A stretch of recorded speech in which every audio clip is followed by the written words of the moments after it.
มาค่ะกาแฟดำอีกแล้วมาเด้อเสียงข้างนอกดังเจียวเจ้าข้างบ้านมันเอ็ดบานค่ะตรงหัวมุม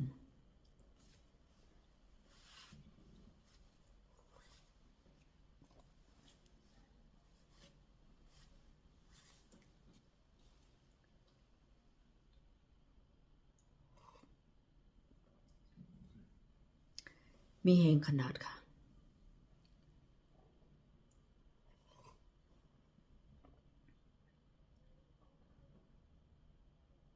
ท้องฟ้าก็เริ่มเปิดละอยู่อันท่าโมงออกไปไกลๆที่มันสิมีแดดเริ่มจะส่งออกมาก็ถือว่าสดชื่นค่ะ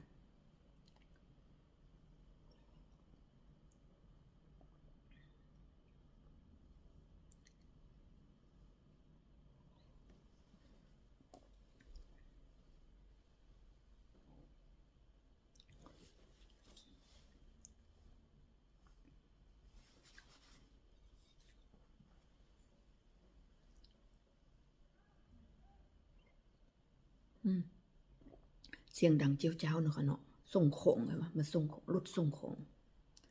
ขนของแล้วก็ทำงานเนาะค่ะเนาะมืดแล้วค่ะกาแฟ